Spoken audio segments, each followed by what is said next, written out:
안녕하세요. 채널컵입니다. 안녕하세요. 부동산 쿨TV 이걸록인데 채널컵의 손님으로 사회자 겸 온 이걸록이라고 합니다. 반갑습니다. 반갑습니다. 네. 환영의 박수.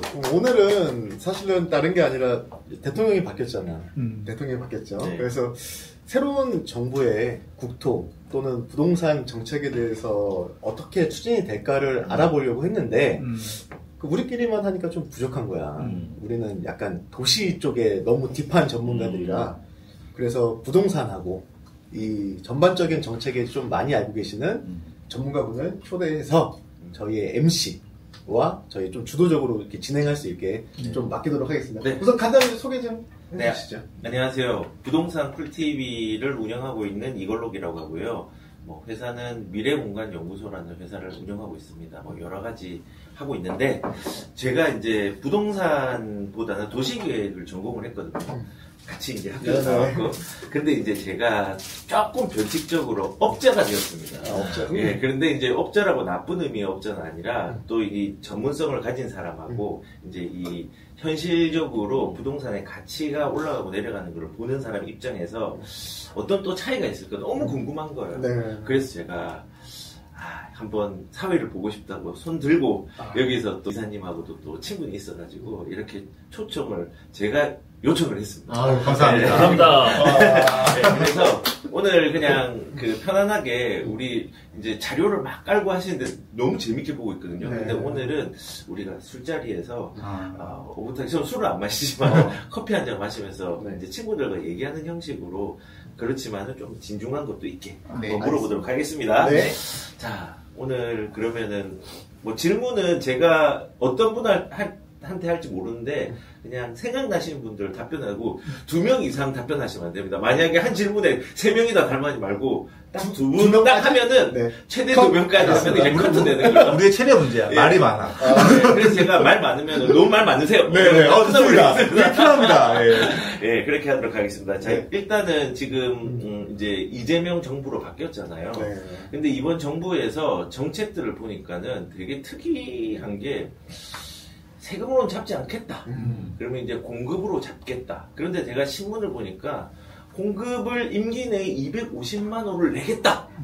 라고 얘기하고 제가 상식적으로는 이기 신도시도 아직 진행 중인 데가 평택도 있고 그런데 과연 이 공급 정책이 실제적으로 실현 가능성이 있는 정책인지 계획가 입장에서 계획을 해보고 공급이 나오는 시기들을 봤잖아요. 어떻게 생각하십니까? 이 공급 정책이 현실성 있는 정책으로서 발현이 임기 내에 될 거라고 생각하십니까? 그러니까 어떻게 생각하십니까? 먼저 말씀드릴까요? 네. 일단 우선 저는 이번 정부의 공급 정책에 대해서 환영은 해요. 환영은 한다. 원래는 저는 집값을 좀 잡고 하는 거에서 대규모 공급이 필요하다라는 원래 위주의 생각을 갖고 있었기 때문에 환영은 하는데 좀 디테일함이 없기는 한 것 같습니다. 어떻게 해야지만 250만 원으로 공급할 수 있을 것인가. 그래서 사실 선거 전에는 4기 신도시에 대한 이야기도 나왔는데 네. 아까 말씀하신 것 같이 양주나 평택 등의 2기 신도시도 아직 안 끝난 데도 있고 3기 신도시 지금 아직 입주한 데가 한 군데도 없잖아요. 아니, 첫삽 안 뜬 데도 많지 않아?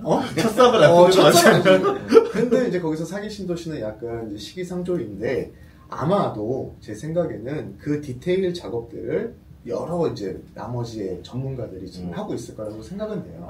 그러면은 디테일이라는 게 어떤 거죠? 예를 들어서 1기 신도시에 대한 것들을 조금 재정비한다 그렇죠. 이런 걸 말하는 우선은 용적률이나 이런 건가요? 몇 가지 공급이 있는데 우선은 새로운 신도시들에 대한 공급. 그러니까 과거에 지금 가장 많이 추진하고 있었던 게 아마 3기 신도시니까 3기 신도시의 용적률을 조금 더 높여서 추가 세대수를 확보하는 방안들이 하나가 있을 것 같고요. 두 번째는 이제 노후주택 리모델링으로 또 하는 이제 1기 신도시. 1기 신도시들에서 추가 공급하는 거. 그리고 마지막이 서울 내부의 용적률이나 이제 재정비 사업들, 재건축이나 리모델링을 통해서 공급 사업들을 해서 어떻게든 이제 또 전국 단위로 250만 원을 공급하겠다. 궁금한 게 있어요. 서울시에 대해서 궁금한 게 네. 있는 게 서울시 같은 경우도 지구 단위 계획에 대한 수립 지침 같은 거 다시 재편을 하고 용적률도 상향하고 건폐율도 완화한다는 것도 있잖아요. 실질적으로 이게 서울시의 정책 방향에서 250만 호에 관련돼서 도움이 될 수 있는 방향성들이 지금 나와 있나요? 일단은 그러니까 정부의 방향이 나온 거고, 근데 아시다시피 지자체는 한참 뒤에 얘기거든요. 그런 것들이 영향을 받을 수 있는 건. 그래도 창의시정 아닙니까? 서울시가 좀 창의시정이라고 생각하는데. 네. 그러니까 지금은 저는 이제 정부권이 새로 들어오는 것도 중요한데, 문제는 1년 뒤에 지선인 거잖아요. 예, 지방선거. 6월 3일. 예. 내년 6월 그러니까 3일. 지금은 선거 국면인 것 같고, 그럼 지선에서 뭔가 유리할 수 있는 구도를 짜는 게 지금 어떤 정부의 정책을 쫓아가는 것보다 더 힘을 받는 시기거든요. 정치적인 게 그렇죠. 네, 정책적으로는 그렇습니다. 서울은 색깔이 다르구나. 아니, 그게 아니라 전국도 다 비슷할 거야. 정부에서 막 뭐라고 하시겠지만 지금 지방자치단체 단체장들이나 어떤 공무원들은 그게 중요한 게 아니거든. 내년에 지방선거가 어떻게 되느냐가 더 중요한 거야. 민심보다. 네, 그렇죠. 민심, 이제 일단 표로 잡아놓고, 그 다음 민심을 살피는 거군요. 뭐 법적으로 다른 거 뭐 변화되는 부분들은 좀 있나요? 뭐 공급에 관련된 뭐 법적인 변화라든지 이런 것들은 뭐 정부 입장에서 어떤 걸 생각을 할 수 있을까요? 일단은 공급 관련해서 보게 되면 아까 첫 질문하고 약간 제가 연동해서 함께 말씀을 드리면 크게는 그 소위 공공주택지구나 택지개발 같은 신도시 개발에 대한 택지 공급이 있을 거고요. 그 다음에 기성시가지 안에서의 재개발 재건축을 통한 공급 이 두 가지 축이 있는 거죠. 근데 이제 각 두 가지에 대해서 숫자는 일단 차치하고라도 그게 실효적인 공급 대책으로서 가져가려면 신도시 같은 경우에는 결과적으로는 그 일반 국민들이 선호하는 입지냐에 대한 게 첫 번째 있고 그 입지를 정하는 데 있어서 가장 중요한 점은 여전히 광교통 개선 대책, 광교통에 대한 측면이 상당히 그 신도시의 입지와 결부된 실효적인 적시에 공급되는 어떤 뭐 지하철이라든지 그 연장이라든지 이런 사항들이 중요한 관건이 될 것 같고요. 재개발 재건축 같은 경우에서는 그 일반 분양분에 대한 공급이 더 증가시키기 위해서 다양한 그 도시정비법에 대한 또 지금 노후계획 특별법에 대한 이제 제도 개선이 필요로 한데 여기서의 또 딜레마는 지금 서울 주요 지역을 중심으로 이 주택 가격이 지금 천정부지로 올라가고 있고 이미 정고점을 돌파한 지역이 대부분이기 때문에 이 주택 가격에 대한 부동산 시장 안정과 이 재개발 재건축을 통한 주택 공급 이 두 가지에 대한 어떤 그 두 마리 토끼를 어떻게 잡겠는가에 대한 정부의 고민이 좀 클 것 같고요.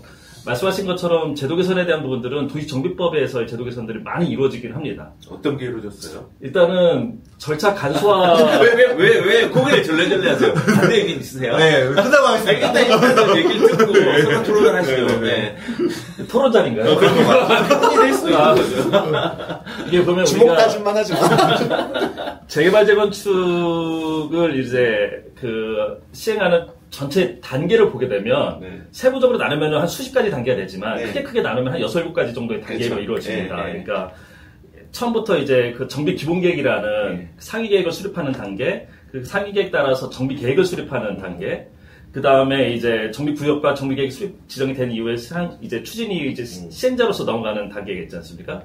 그러면서 이제 사업 시행 계획인가나 아니면 관리 처분 계획이나 다시 철거, 착공, 이주 철공, 그 다음에 준공, 뭐 이런 또 나중에 이제 조합에 대한 청산까지 쭉 이어지는 이제 일련의 단계가 있으면은 각각의 이제 정부가 주목할 점은 일단은 사업의 지연 요소를 최소한 해결한다.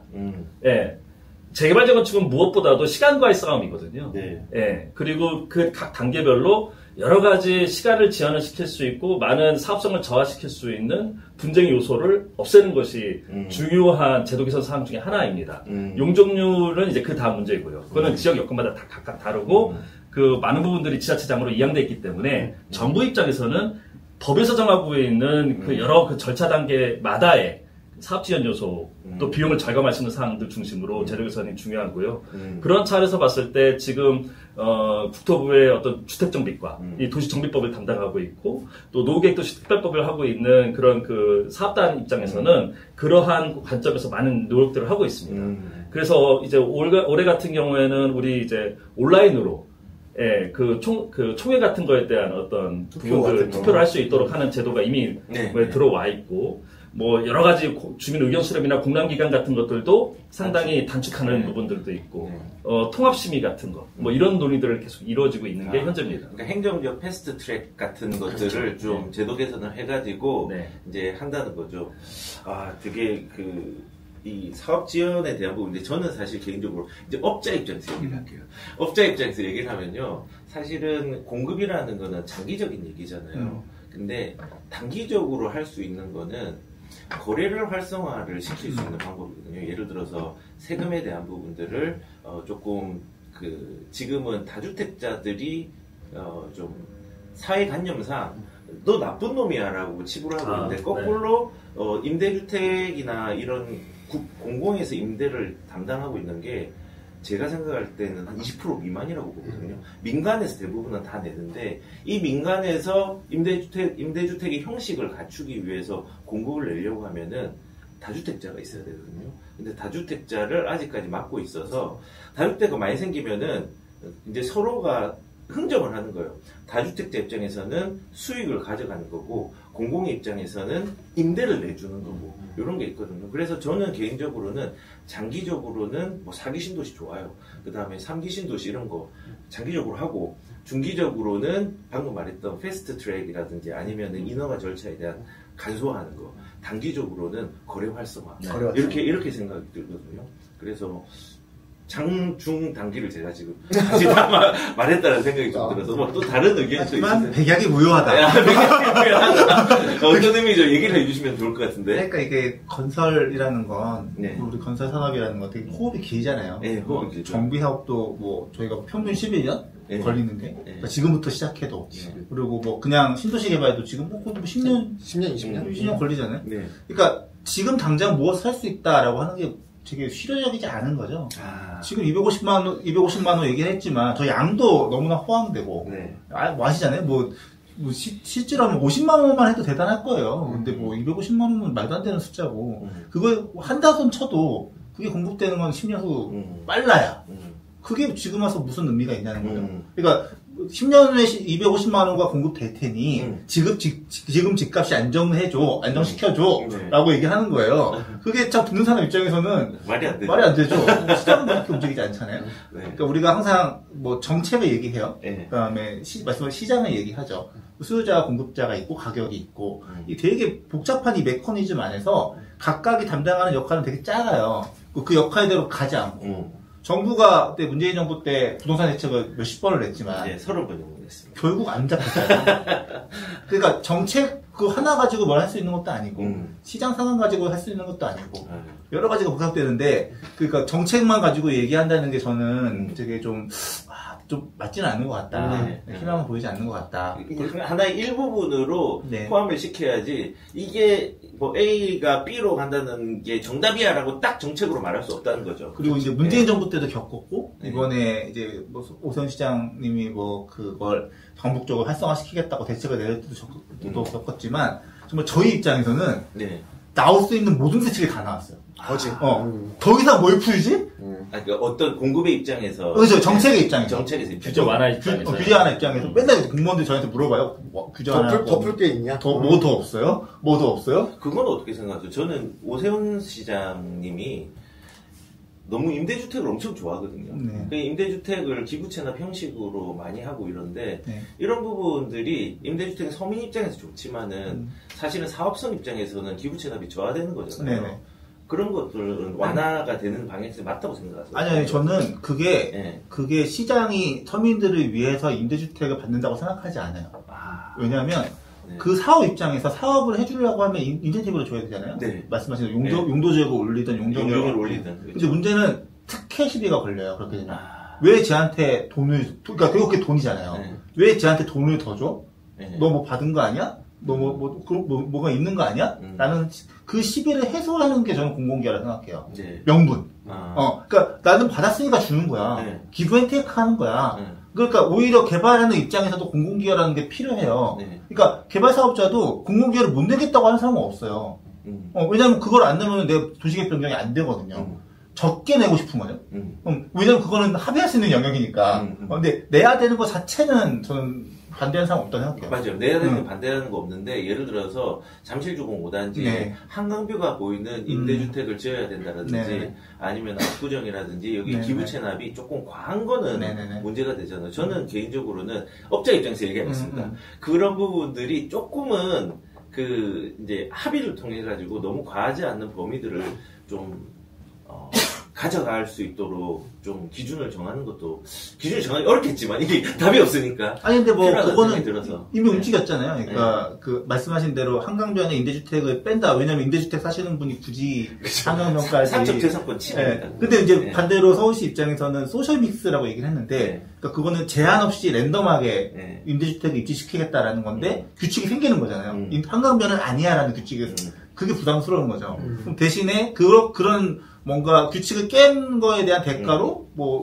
이번에는 20억 어디가 내는 걸로 해서 뺐잖아요. 네네. 돈으로 내는. 돈으로. 그러니까 그런 식으로 뭔가 조정해 나갈 수 있겠죠. 네. 저는 그 임대주택에 대한 실효성을 생각을 해봐야 될 것 같아요. 실효성. 네, 그 지역별로, 사업별로 그 모두가 획일적으로 임대주택으로서의 어떤 기부채납 시설을 확정짓는다는 것은 그 사업의 특성을 제대로 반영 못할 수도 있다.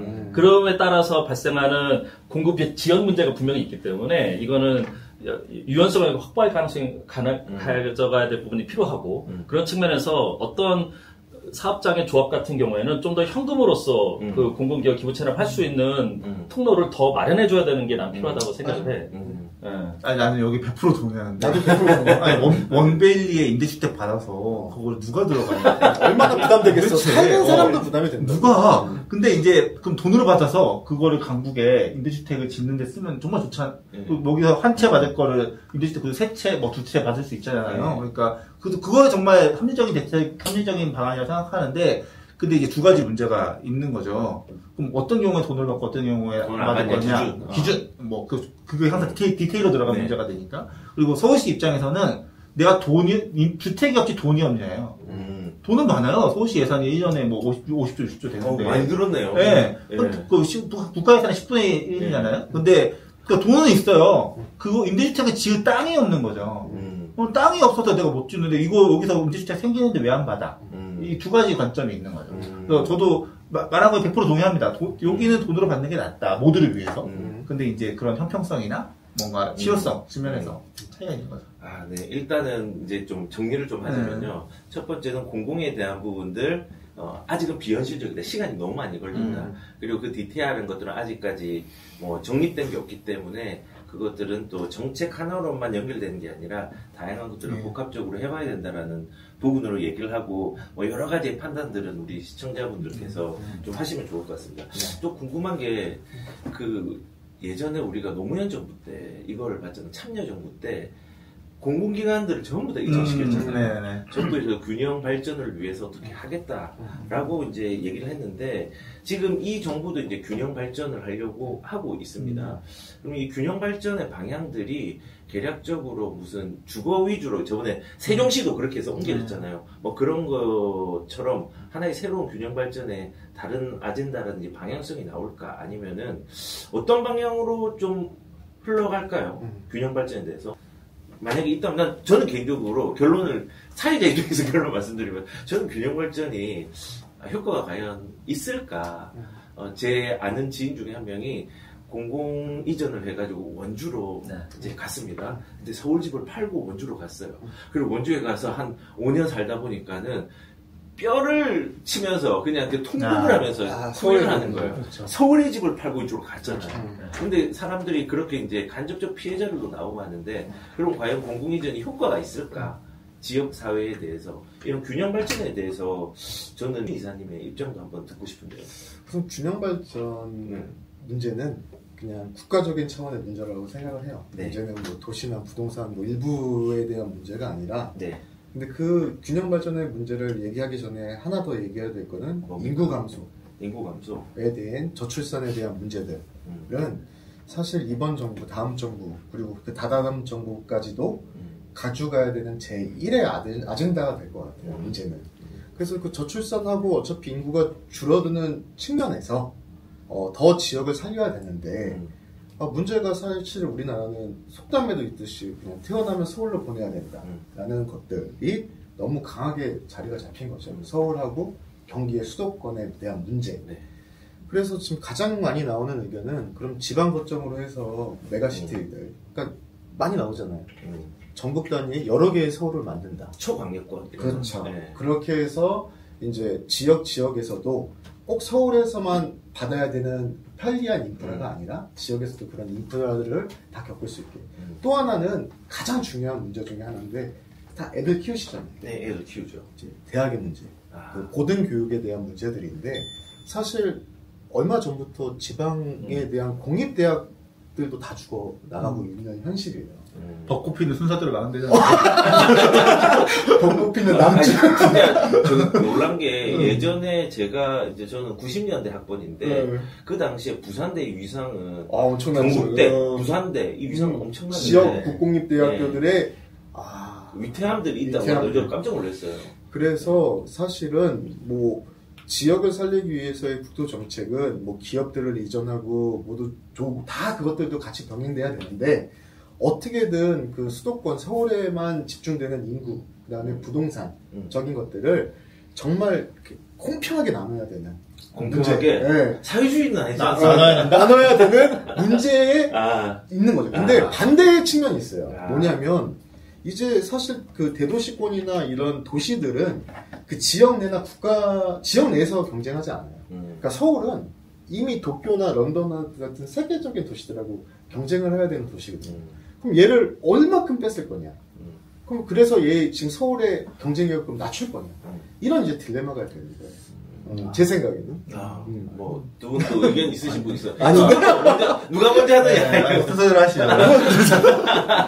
저는 그러니까 국토 균형 발전 필요해요. 필요하지. 모든 논문들을 보면 우리가 수도권에 물러서면서 너무나 많은 비효율이 발생하고 있고 그에 따라서 국가 경쟁력을 저해하고 있기 때문에 이거를 이제 해소해야 된다. 그리고 지방에 사시는 뭐 절반 정도 되는 국민들이 그 피해를 보고 있다. 너무 맞는 얘기거든요. 근데 저는 항상 정책과 제도라는 건 두 가지를 같이 봐야 되는데 필요한가와 가능한가. 근데 가능하지 않다는 거죠. 그러니까 말씀하신 대로 국토 균형 발전을 위해서 공기업들을 이전했어요. 그거는 저는 그 주민들께 달래기는 됐다고 봐요. 심정적으로 국가가 나를 버리지 않았구나. 노력하고 있구나. 하지만 안 됐잖아요. 네, 그분들이 다 서울에서 출퇴근하고 아니면 그 공기업에 나가고 가기 싫어서 지사에 계시고 어떻게든 가족들 기러기 가족. 네, 기러기 가고 자기 진급할 때만 가요. 진급할 때는 한번 찍고 와야 되는 거죠. 원주 같은 경우 아예 출퇴근을 하고 아직도 세종도 출퇴근하시는 분들 많아요. 맞아요. 네. 그래서 제2경부고속도로 뚫어가지고 좀 편해졌다는 사람들이 있더라고요. 그러니까 저는 이제 개인적으로는 안 된다. 그러니까 하고 싶지만 못 한다. 이상이다. 네. 현실하고는 조금 괴리감이 있다. 네. 그래서 오히려 수도권에서 어쨌든 뭔가 수도권에서 잘 발전을 하고 국가의 총 생산을 높이고 그거를 지방에 분배할 수 있는 방법을 찾아야지. 지방 균형 발전이라는 건 하면 좋겠는데 어렵다. 이게 전부 다 공평하게 되기는 사실은 이게 되게 이상적이긴 하잖아요. 나만 잘 사는 게 아니라 다 같이 잘 사는 게 좋은데 이게 이제 한번 적용을 해본 단계가 있어요. 이재명 시대에도 이런 부분들이 노력은 할 것 같은데 이게 현실로 되게 어려울 수 있다는 의견을 주신 것 같아요. 저는 근데 잠시만요. 우리 의견 한번 더 듣고 의견 있었던 거야? 주세요. 자리 바꾸면 안 될까요? 왜 맨날 나중에 뉴욕에서 나라 중간이네. 저는 공평하게 여기서도 이상을 실현할 수 있습니다. 가능한가? 라는 얘기예요. 가능한 얘기인데 그렇다고 해서 정부가 손을 놓을 거냐? 놓을 거냐? 안 할 수 없죠. 그건 안 된다. 그거는 뭐 표 떨어지는 얘기죠. 맞아요. 내년 지방선거 안 치를 겁니까? 그럴 순 없고요. 손을 떼는 게 불가능하다. 정부 입장에서. 그렇지. 그렇기 때문에 균형 발전을 얘기를 하는 것에서는 크게 전 두 가지라고 생각을 해요. 하나는 지금 이 균형 발전의 원인이기도 하고 또 그 원인에서 우리가 찾아야 할 해결 방법의 관점이기도 한데 결과적으로 자본의 유출과 인력의 유출이에요. 젊은 층의 유출. 그러면 자본의 유출을 막고 그다음에 인재와 젊은 층의 인구의 유출을 어떻게 막을 거냐에 대한 관점에서 뭔가 단기적인 접근이 필요하다고 생각합니다.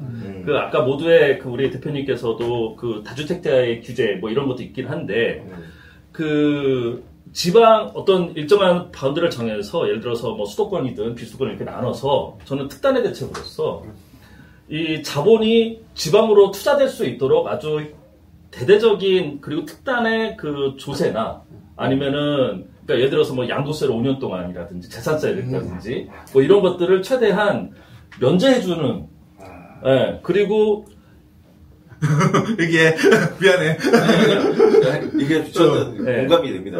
그리고 지금 인력에 대한 부분들도 적극적으로 거기에 거주하고 체류하고 할 수 있는 많은 부분들에 대한 그 지원 대책과 어떤 지자체와 정부가 같이 그들에게 유도할 수 있는 특례를 우리는 기본적으로 단기적으로 마련해야 된다. 이거 더 이상 미룰 수만은 없다. 그러면서 이제 중장기적으로 어떤 대학과 기업에 대한 유치, 구조조정, 그리고 더 하나 저는 그 같이 결부돼야 될 것이 행정구역 개편이라고 생각합니다. 네.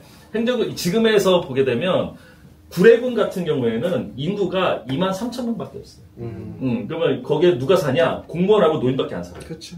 연천에는 군인이 더 많아요. 네. 군사도시는 군인밖에 안 살아요. 그러니까 행정구역 개편을 통해서 좀 더 우리가 컴팩트하고 또 그들끼리의 어떤 네트워크 될 수 있는 구조를 만드는 부분들이 되게 중요할 거라고 생각합니다. 네. 뭐 아까 전에 왜 웃으셨습니까? 네? 그러니까 필요하죠. 필요하죠. 필요하다는 건 정말 100% 동의하고. 한마디만 더. 한마디 어떤. 우선 겪었잖아. 나는 우리가 예전에 서울 내에서도 원래 서울의 사대문 안이 강북이었잖아요. 예, 그렇죠. 강남 개발을 하면서도 그 서울에서의 균형 발전을 겪었고, 또는 우리 옛날에 정부 때 뭐 공기업 이전들 하고 기업 도시 만들고 혁신 도시 만들면서도 세종시도 만들고 계속 노력은 해야 되는데, 이제 지금의 시점이 아니라 10년, 20년, 30년 뒤를 생각을 하면 뭐가 바뀌냐면 교통수단들이 바뀔 거라고 생각을 해요. 그러니까 예를 들면 예전에 과거의 서울에서 강북에서 강남 가는데 길이 잘 안 뚫려 있었기 때문에 뭐 차로 1시간? 이렇게 걸렸단 말이야. 지금은 30-40분이면 이동하죠. 처음에 뭐 했어? 강남 개발할 때 뭘 했냐면 학교들을 다 이전했어요. 맞아요. 학교들. 좋은 학교들 다 강남에다가 강남 쪽에 뿌리고 새로운 주거지 일자리를 만들었어요. 세금 혜택 주고. 그렇죠. 세금 혜택. 그러면 이제 한 먼 미래 10년, 20년 뒤에 지금도 KTX, SRT 타면 서울에서 부산까지의 시간적 거리는 이제 2시간 내에 그다음 조금 더 빠른 교통수단, 뭐 하이퍼루프나 뭐가 생기면 서울과 부산까지의 거리는 30분 내. 그러니까 시간적인 거와 공간적인 것들이 더 가까워지게 된다. 그래서 뭐 예를 들면 뭐 다른 정권에서 나왔던 건데 그런 의견들이 너무 좋은 거예요. 지방 국공립대 안 돼? 그래. 그러면은 서울대 뭐 이런 지방대가 아니야. 다 한국대로 만들어 버리는 거야. 한국대. 1, 2, 5, 3, 그 기업. 위아더 원. 지방선거. 아니, 그런 정도의 상상력이 필요하다는 거지. 단순히 뭐 내년, 내후년에 뭐 표가 어때서 뭐 세금의 이런 문제가 아니라 그냥 계획가로서 먼 미래를 생각을 하면 사실 우리나라의 땅덩이가 그렇게 넓지 않다고요. 좁아요. 좁고, 그런 생각들도 하면 좋겠다. 우리가 프랑스 파리처럼 뭐 파리 1대학, 파리 2대학 그런 식으로 서울대에 있으면은 갑자기 충남대가 서울 3대학 뭐 이렇게 바꾼다고 한들 그게 되겠냐 이거지. 우리는 그 안에서 또 계급을 나눈 거야. 그리고 또 하나 우리가 재밌는 신도시들을 개발해보면서 배드타운이 되고 죽은 신도시들도 봤지만 잘 되는 신도시들 우리가 한번 경기권에서 리뷰를 해봤잖아. 그 경기권 리뷰를 해봤을 때 기업들 정말 그 공공기관 이전이나 이런 것들 말고 대규모의 정말 좋은 기업들이 이전을 하게 된다면 그 지역에 사실 살아날 수 있다고. 사실 그 정부와 민간의 정말 긴밀한 협의가 필요하지. 새로운 거점. 그러니까 이전을 안 한다고. 나는 이게 백약이 무효하다고 해서 얘기하는 게 가령 너가 지금 강원도로 가라 그래. 근데 봐봐. 우리가 이전을 안 한다고 생각을 하지만 정말 이전을 하는 경우가 있어. 현대자동차가 왜 미국으로 이전을 하나? 생각을 해봐. 그럼 우리나라에서 어떤 기업을 어디로 이전시킬 때 어떤 정책을 써야 될까? 그러니까 미국은 가지. 강원도로 가면 가겠냐고. 그러니까 그 임계치가 딱 수도권인 거야. 예를 들어서 이제 고도 국제 신도시에 삼성이 들어간 것도 이 서울의 이제 정합성들이나 접근성이 있어서 그런 거야. 근데 저는 이상적일 수 있지만은 필요하다는 생각이 아까 말한 게 백해무양이라는 게 진짜 그렇기 때문에. 왜냐하면 저는 아까 딱 얘기를 들으면서 공공이 이전하는 거 대신에 민간이 이전하면 대기업 이전하면 진짜 달라지겠죠. 달라지죠. 울산의 현대. 달라지는데 그게 이제 실현 가능성에 대한 문제가. 그러니까 그 기업이 이전하려면 기업의 본사가 이전하는 게 중요한 게 아니라 그 인력들이 따라가야 되는데, 그러니까 이제는 인력이 중요한 시대지 뭐 인프라나 이런 게 중요한 시대가 아니란 말이야. 그럼 가령 내가 지방으로 갈 수 있는 조건을 내 머릿속에 떠올려 보면 없어. 그러니까 가령 나한테 막 연봉을 2배로 준다. 뭐 그러면 모르겠는데. 좀 가겠네. 그게 아니라 이 인프라와 이 나의 네트워크와 지역 기반을 다 버리면서 지방으로 갈 수 있는 조건이 어떤 거냐는 거야. 저는 한 개밖에 없어요. 저는 고향으로 가는 거. 그렇죠. 그럴 수 있죠. 근데 이제 그런 건 아니니까. 아니니까. 그러니까 어떤 조건에서 가능할까? 그럼 그게 불가능하다면 우리가 이거 불가능한 계속 매달려야 되는 건가?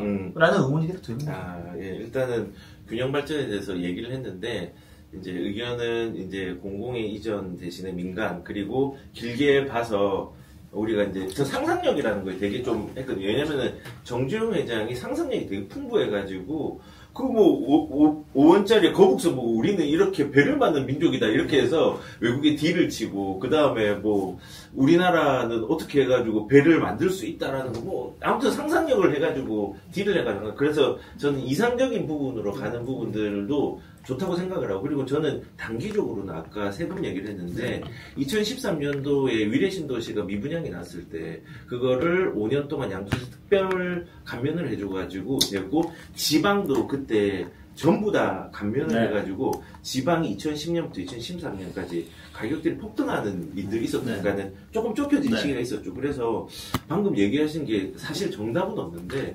단기적으로, 중기적으로, 장기적으로 다 필요한 말인 것 같은 거예요.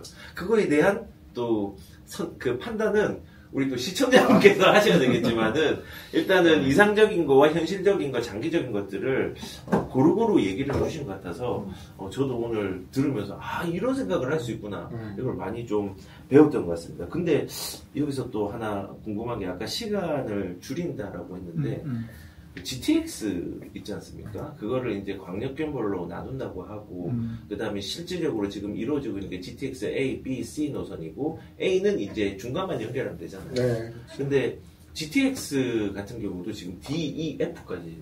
저는 결론적으로는 그거 현실성이 없는, 일자리를 연결해주는 노선이 없더라고요. 예산의 문제. 예산의 문제도 있고.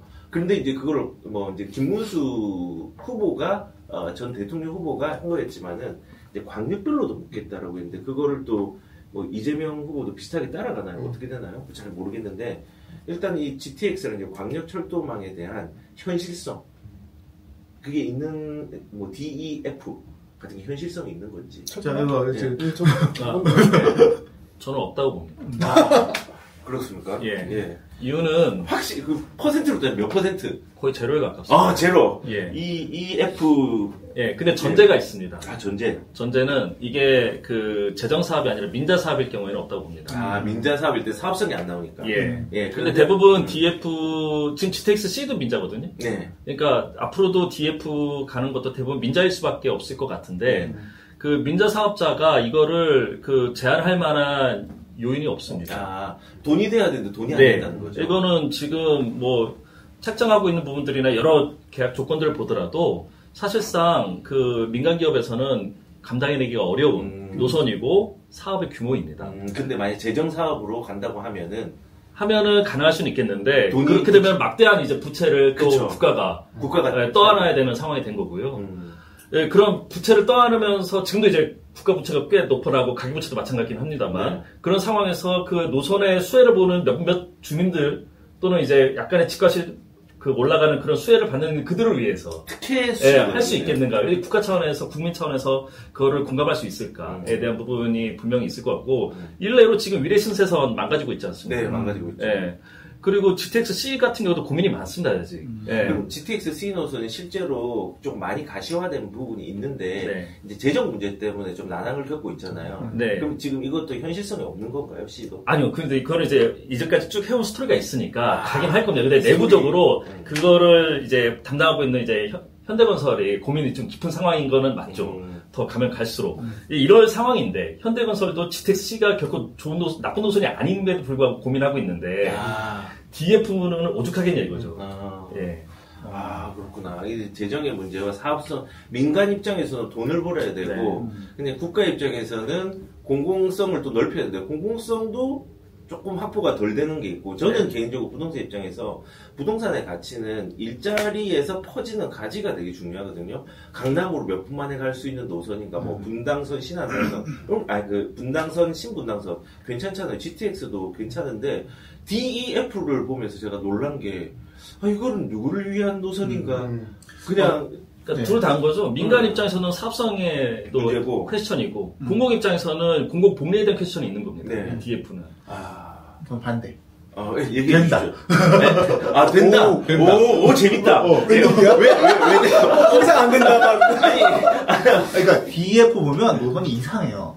다들 인정하실 거예요. 보면 이상해. 이거 어떻게 만들고 왜 여기다 만들고 막 그게 꼬여 있고 막 하거든요. 그 이유가 DF는 기존 노선을 베이스로 만든 거예요.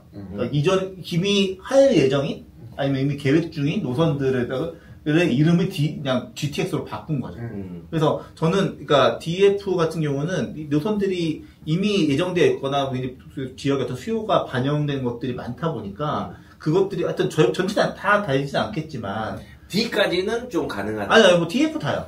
F 다요? 네. 근데 그게 GTX가 아니고, 그러니까 GTX라는 이름을 쓰는 건데 기존 철도 라인을 활용합니다. 활용을 그러니까 E나 F는 기존 철도 라인이 대부분이에요. 그러니까 이미 있는 거예요. 그거를 그냥 속도를 빠르게 하겠다, 뭐 운영을 개선하겠다, 아니면 뭐 중복하겠다, 이런 내용들이 많이 포함되어 있거든요. 근데 중복이 되면은 만약에 이제 기존 노선을 활용하는 건데 중복하는 건데 거기서 노선이 새로운 노선이 조금 더 변경되는. 왜냐면은 분당선 같은 경우도 월판선하고 연결이 돼가지고 조금 연계가 되는 게 있는데 그런 식으로 중복되는 라인들을 이용하면 가능하다는 얘기죠. 그러니까 그렇게 계획 짜여져 있기 때문에 그 라인들을 할 때는 GTX 이름을 쓸 거라는 거예요. 그러니까 이름이 변형되고 노선이 변형되고 하지만 뭐 그 이름은 남아 있겠지만 그게 실제 GTX인지는 잘 모르겠다. 여기는 전곡으로 이제 가는 거에 대한 이제 어려움이 있다는 거. 여기는 변칙으로 이름을 바꿔가지고 뭐 하면서 뭐 이렇게 하면서 갈 수 있는 부분도 있다는 걸 얘기를 하시는 거예요. 아니 저는 설령 그렇겠다 할지어도 뭐 상당분 그런 계획이 있지만 실제 그 유지관리 비용을 어떻게 할 건데? 운행을 하면서 발생하는 비용에 대한 것들도 나는 상당하다고 보고 있고 그게 지금 충분한 수요가 없는 노선들에 있어서 그거를 감당해내기는 어렵지 않나. 매력적이지 않다. 난 당연히 비현실적인 계획인데 기존 노선들을 활용해서 일정 부분 갈 수 있는 부분이 있다. 이 정도 이게. 아무튼 뭐 오늘 너무 재밌는데요. 왜 재밌냐?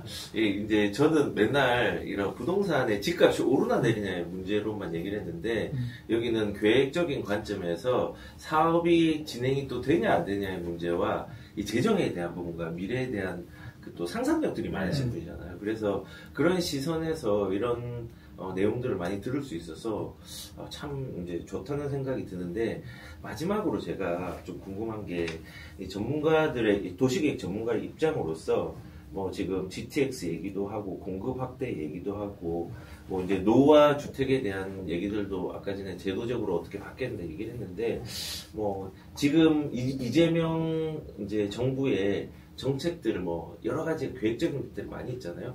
거기에 대해서 이제 뭐 실현 여부를 떠나서 좀 우리가 그냥 전문 계획가로서 한번 우리 분야의 평가만 좀 해주신다면 좀 너무 좀 추상적이긴 한데 이건 제가 먼저 할게요. 좋습니다. 흰색 옷을 입었기 때문에 흰색 옷이 첫 번째로 저는 이재명 정부의 부동산 정책을 아직은 잘 못 본 것 같아요. 뭐 구체적으로 나온 것도 없습니다. 큰 얘기들만 나와서 그리고 아까 말씀드렸다시피 저는 백약이 무효하다고 생각하기 때문에 중요하지도 않다고 생각합니다. 근데 제가 이제 기대와 우려를 하는 건 이재명 대통령이라는 이 분의 스타일이에요. 그러니까 우리가 성남시장이나 경기도지사를 겪으면서 봤잖아요. 실용주의라고 얘기하고 굉장히 빠른 대처, 그 다음에 체감형 대처들을 하시는 분이에요. 그러니까 부동산이 뭔가 문제가 있다라고 했을 때 굉장히 빠르고 즉시적이고 실효적인 대응을 하실 것 같아요. 근데 그것들이 어떤 때는 굉장히 와닿거나 참 되게 새로운 접근들을 하실 수도 있을 것 같아요. 그래서 기대하는 바가 있어요. 우리가 내 상상력이 부족해서 전문가들의 시행력이 부족해서 행정이 경직돼 있어서 못했던 것들을 어떻게든 풀어내실 것 같다 하는 기대가 있습니다. 근데 반대로 우려도 있는 게 그러니까 맞지 않는 건데 필요하다고 할 수도 있을 것 같다. 막 이렇게 이게 밀고 나가는 방향은 틀렸는데 이게 왜 이렇게 가지? 근데 필요하다고 막 해버릴 것 같은 거죠. 막 저질러 버릴 것 같은 거죠. 그거에 대한 우려들도 있어요. 그래서 좀 기대와 우려가 섞여 있다 저는 지금. 네. 그러니까 제일 중요한 포인트는 이거네요. 실행력은 있는 것 같은데 네. 방향성만 잘 맞춰. 그렇죠. 네, 이제 그걸로 요약이 될 수 있어요. 그러니까 차가 이렇게 가던데 이 방향이 안 맞아도 막 갈 것 같은 거죠. 네. 그게 참 변단점이 있는 것 같아요. 그러니까 저도 그 생각인데 일을 잘하는 것만큼 중요한 게 우리가 네덜란드로 가겠다라고 배 운전을 하는데 그냥 영국으로 이동을 하려고 그냥 키를 잡았어. 그러면은 문제가 되니까 그 정확한 방향을 잡는 게 이제 포인트다. 그러니까 네덜란드로 가는데 네덜란드로 직선으로 가는 거죠. 네. 그 사이에 뭐 어떤 대륙이 있건 뭐 산이 있건 뭐건 간에 그거 다 뚫고 갈 것 같은 거예요. 그냥 돌에 부딪혀서 타이틀처럼 막 무너지는 상관없이. 그러면 좀 문제가 될 수 있는. 네. 일단은 기대와 우려가 있다. 실행력은 존중한다. 좋다. 근데 방향에 대한 부분들은 잘 잡고 갔으면 좋겠다. 네. 바람도 넣은 것 같습니다. 그 다음에 또 우리 맨 마지막에 해주시죠. 그 부동산 정책에 대해서 네, 전체 전반적인 그 부동산 정책도 괜찮고 계획가 입장에서도 이재명 이제 이런 정부의 정책들에 대한 이제 뭐 이런 희망사항이라든지 평가를 전문가로서 한번 해주시면 좋을 것 같습니다.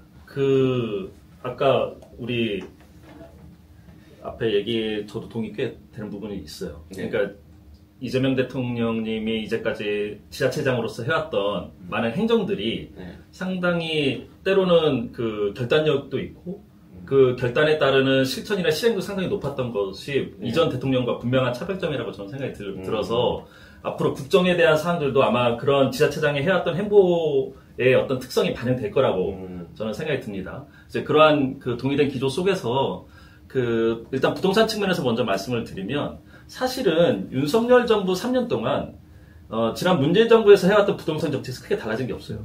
왜냐하면 대부분 다 국회를 통과해야 될 부분들이 있었고 많은 대책들이나 정부 발표들을 쏟아졌지만 그게 실제적으로 제도가 바뀌었냐? 바뀐 게 거의 없었습니다. 맞습니다. 그래서 사실은 지금의 부동산 대책은 예전 문재인 정부 때의 부동산 대책에서 크게 바뀌지 않고 이어져오고 있다. 맞습니다. 네, 그런 관점에서 다시 민주당이 지금 재집권을 한 상태에서 많이 바꿀 거 있을까?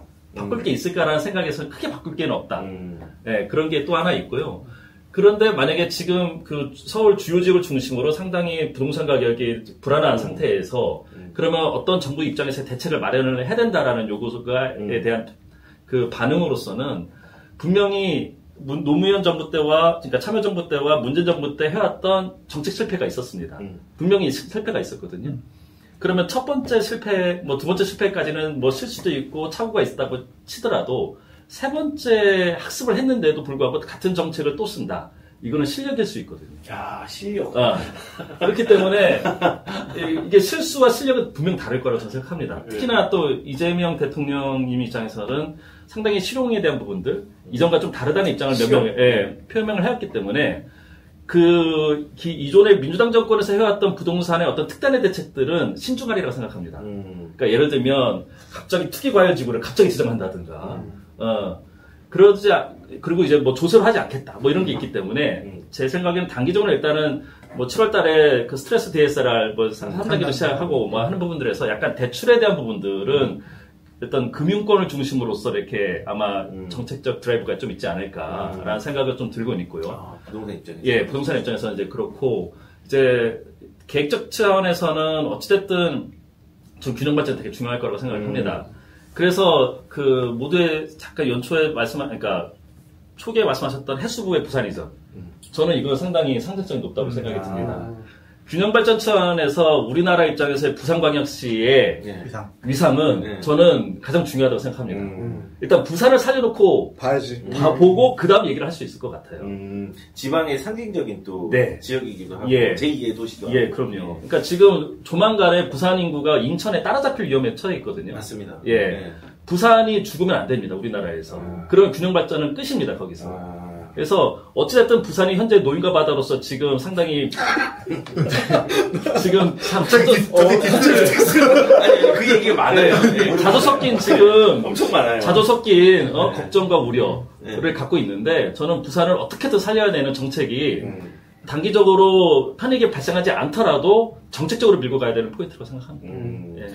네, 아무튼 계획적 입장에서는 지방의 균형 발전에 고민을 할 거다. 그다음 부동산 입장에서는 과거의 역사적 배경을 볼 때 그 우를 범하는 거는 실력이 아니라 실수다. 그렇게 하지 않을 가능성이 크다. 지금의 추이를 보면 그 얘기를 이제 네. 해주신 것 같습니다. 두 가지 측면에서 얘기해 주셨고, 마지막으로, 저와 동문이, 예, 피는 안 섞였지만은 학연은 섞인, 학연은 섞인, 예. 우선 이번 정부는 기본적인 모티브는 무조건 균형 발전인 것 같아요. 균형 발전? 균형 발전을 포인트로 잡고 갈 것 같고, 국토 전체에 대한 균형 발전도 있지만, 그 수도권에 대한 균형 발전에 대한 문제도 많이 나올 것 같습니다. 그러니까 사실 말이 안 되는 집값을 보여주고 있는 뭐 반포, 압구정 이런 지역을 어떻게 위로 두드리고 나머지 지역들을 좀 균형을 맞출 것인가에 대해서 상당히 고민을 할 거고 그 서울뿐만이 아니라 이제 전국 단위의 균형 발전인데 아까도 말씀했지만 무조건 지방 거점도들, 대도시, 광역시들은 어떻게든 다 살려야 될 문제들이 직면할 거예요. 광역도시 살리기? 그렇죠. 예. 특히 뭐 부산 먼저 살리고, 그 다음 뭐 광주 살리고, 대구 살리고, 뭐 이러면서 다 좀 살리는 정책들을 어떻게든 쓸 거고요. 주택 공급에 대한 것들에 대한 문제들을 계속 할 겁니다. 어떻게든 250만 호를 발표를 했기 때문에, 신규 공급과 기존 도심에서의 공급들도 계속 정책적으로 밀고 나갈 거고, 그 주택 공급이 실수요자를 위한 거고, 그러니까 서민이라고 하는 뭐 젊은 청년층 그리고 출산율을 높이기 위한 신혼부부들에 대한 문제들을 정말 그 이명박이란다. 이재명 위험한데? 이명박을 컸다 이거. 네. 자의 우애 참고로 이명박 대통령과 이재명 대통령님은 같은 경제이시라고. 이거 좀 폭력이네. 저도 그 경제 있습니다.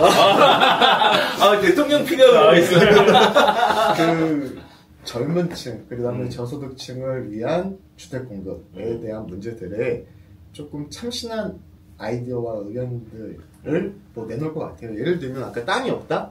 그 땅이 없는 것들을 이제 기술력으로 극복하는 문제들. 예를 들면 뭐 도로 상부 공간이나 국유지, 공유지들을 활용해서 공급하는 방법들에 대해서 좀 이번에 매뉴얼을 정해서 공급을 할 수 있지 않을까 그런 기대를 해봅니다. 네. 저는 말씀하셔서 약간 또 하나 생각난 게 예, 더 하십시오. 어쨌든 지금 뭐 지역화폐 얘기도 나오고 있고 뭐 하지 않습니까? 네. 근데 시장에 약간 유동성이 좀 더 풀릴 가능성이 높을 것 같아요. 네. 그러면 이거에 대한 어떤 그 유동성을 어디로 가게 할 거냐가 되게 중요한데 그런 차원에서는 또 수도권으로 몰리면 안 되거든요. 그러니까 지금 서울 수도권은 공급이 부족한 게 아니에요. 예. 그러니까 뭐냐면 수요가 너무 과잉이라는 측면이 있는 것입니다. 그러니까 수요 과잉. 예. 서울 특히 서울 같은 경우는 공급을 아무리 하려고 해도 한계가 있다고 생각해요. 그러니까 이거를 맞추려고 공급을 더 하기에는 분명히 당연히 저는 한계가 있다고 보고요. 이 수요를 어떻게 과잉되는 부분들을 분산시킬까?